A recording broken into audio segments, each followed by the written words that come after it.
Hello everyone, and welcome to another presentation. This one is about non-restrictive relative clauses. These are pretty similar to the restricted relative clauses we've talked about. However, it is very important to see that there is a difference.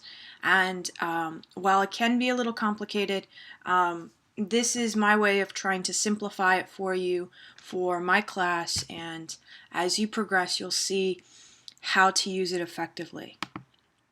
All right, so a restrictive relative clause is going to help identify or define someone or something specific. Now, with regular restrictive relative clauses that we've done in the past, you'll notice that the subject, the noun that it refers to, is very general. Let's look at the following information. The boy who lives next door goes to Santa Monica College. Obviously, the underlined part is our relative clause.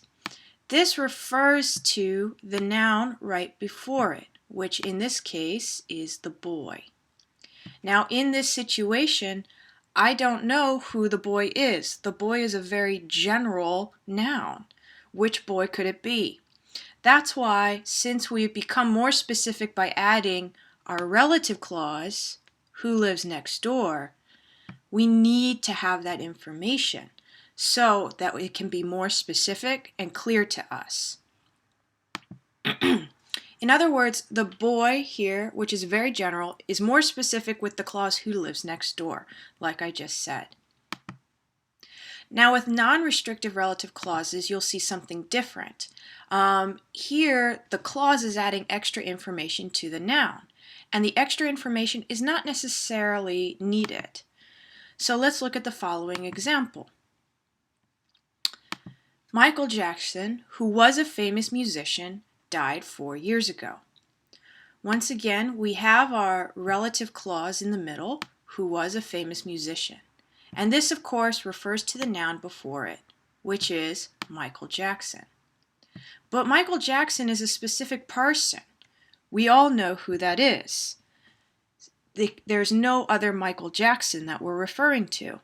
So since this is a specific name and we are adding more information, we have to put a comma around the relative clause.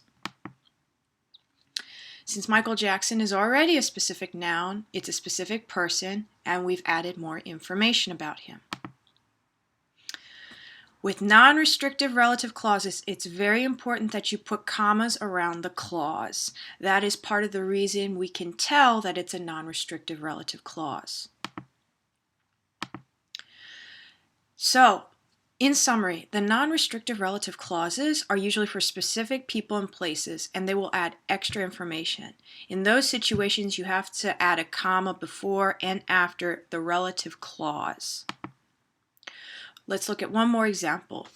Paris, which is in France, has a lot of beautiful buildings. Obviously, our relative clause is which is in France, and that's going to refer to the noun before it, which we know as Paris. Paris, as you can see, is capitalized, and this is a specific place. It's that specific city in France. There is no other. So with it being this specific, we are adding more information with our clause. So Paris, which is in France, we have to have the comma before and after the clause. That's all about non-restrictive relative clauses now. Keep practicing and thinking about whether or not the noun is general or specific to help you guide through this.